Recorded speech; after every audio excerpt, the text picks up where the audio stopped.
بني الإسلام على 5 شهادة أن لا إله إلا الله وأن محمدا رسول الله وإقام الصلاة وإيتاء الزكاة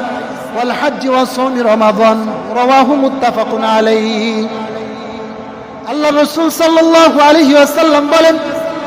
ইসলামের খুঁটি ইসলামের স্তম্ভ হলো কয়টা ইসলামের স্তম্ভ কয়টা 5টা এক নম্বর আশহাদু আল্লা ইলাহা ইল্লাল্লাহ ওয়া আন্না মুহাম্মাদার রাসূলুল্লাহ এক নম্বর খুঁটি হলো আল্লাহ এবং রাসূলের সাক্ষ্য দেওয়া এক নম্বর খুঁটি কি আল্লাহ এবং রাসূলের সাক্ষ্য দেওয়া ঈমান সহকারে ওয়া ইকামিস সালাহ নামাজ কায়েম করা ওয়া ইতাইজ যাকাত যাকাত আদায় করা 4 নম্বর হলো ওয়াল হজ্জ হজ পালন করা হজের সামর্থ্য হলে হজ পালন করা ওয়া সাওমি রমাদান রমজান মাস পাইলে রমজানের রোজা রাখা এই 5টা জিনিস কি ইসলামের খুঁটি ইসলামের স্তম্ভ মুহাদ্দিসিনে কেরাম এটার ব্যাখ্যা করেছেন এই হাদিসের যে এটাকে একটা ইসলামকে একটা তাবুর সাথে তুলনা করেছেন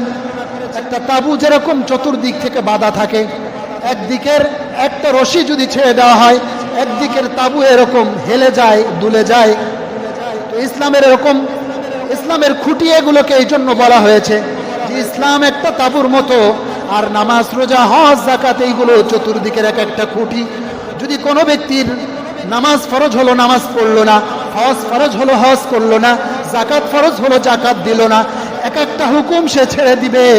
আর ইসলাম নামক তাবুর এক একটা খুঁটি এরকম দুর্বল হয়ে এরকম ঝুঁকে পড়বে বুঝতে পারছি এই জন্য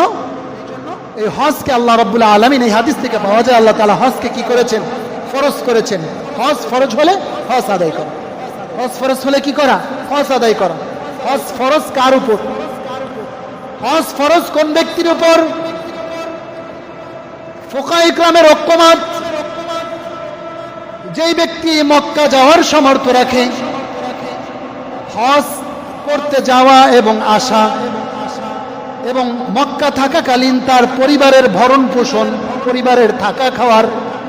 ব্যবস্থা করতে পারে মধ্যম পর্যায়ের বাড়িতে সেই ব্যবস্থা করে যাওয়া রেখে যাওয়া এমন ব্যক্তি যার রাস্তা নিরাপদ জীবন নাশের ভয় নাই এইরকম ব্যক্তির উপর হজ করা ফরজ জীবনে একবার হলে হজ করতেই হবে কোন ব্যক্তির উপর হজ ফরজ হলো আর ওই ব্যক্তি হজ করলো না আল্লাহ নবী সাল্লাল্লাহু আলাইহি ওয়াসাল্লাম বলেন ওই ব্যক্তি ইহুদি হয়ে মারা গেল নাকি নাসারা হয়ে মারা গেল তাতে আল্লাহর কিছু যায় আসে না নাউজুবিল্লাহ বুঝতে পারছেন কোন ব্যক্তির উপর হজ ফরজ হয়েছে কিন্তু ওই ব্যক্তি হজ করলো না আল্লাহ রাসূল বলেন ওই ব্যক্তি ইহুদি অবস্থায় মারা গেল নাকি নাসারা হয়ে মারা গেল নাসারা অবস্থায় মারা গেল তাতে আল্লাহর কিছু যায় আসে না অর্থাৎ হজ ফরজ হলে হজ যদি না করে তাহলে সে ইহুদি এবং নাসারার সাথে তাকে তুলনা করা হয়েছে এই জন্য যাদের উপর হজ ফরজ আল্লাহ রাসূল সাল্লাল্লাহু আলাইহি ওয়াসাল্লাম অন্য আরেক হাদিসের মধ্যে পাওয়া যায় যখন তোমাদের উপর হজ ফরজ হয় তোমরা তাড়াতাড়ি হজ পালন করে নাও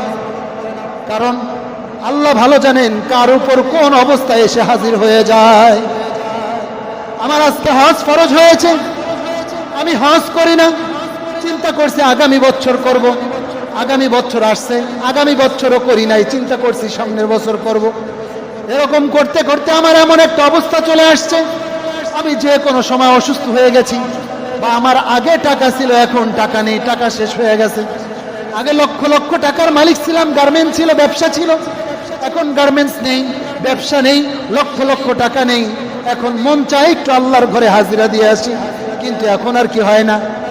এখন আর কি হয় না এখন আর সেই সামর্থ্য নাই সেই বল নেই শক্তি নেই টাকা নেই কিচ্ছু নেই তাহলে একটা ফরজ আমার উপর এসেছিল আমি ফরজটা আদায় করলাম না এই ফরজ আদায় না করার কারণে সারা জীবন গুনাহগার থাকবো নাউজুবিল্লাহ বল বুঝতে পারছি এই জন্য হজ ফরজ হলে অতি দ্রুত হজ কি করা পালন করা হজ আদায় করে নেওয়া আল্লাহ রাব্বুল আলামিন আমাদের সবাইকে হজ ফরজ হলে হজ করার তৌফিক দান করুক বলেন আমিন হজ করতে কে চায় না আল্লাহর ঘর বাইতুল্লাহ এই যে নামাজ পড়ি আমরা নামাজ পড়ি সারাদিন 5 বার মসজিদে এসে আল্লাহকে কতবার আমরা সেজদা দেই, কতবার রুকু করি, কতবার আল্লাহর সামনে অবনত মস্তকে দাঁড়িয়ে দাঁড়িয়ে আল্লাহর কোরআনের তেলাওয়াত করি, কোরআনের তেলাওয়াত শুনি, আল্লাহর তাসবিহ তাহলিল আদায় করি। এত কিছু করি, সেই আল্লাহর ঘরটা দেখতে কার মনে না চায়? কার মনে না চায় আল্লাহর ঘর দেখতে? প্রত্যেকটা মুমিনের দিলের আকাঙ্ক্ষা আল্লাহর ঘর দেখে আসা। কি বলে, মনে চায় না? আল্লাহর ঘর দেখতে মনে চায় না?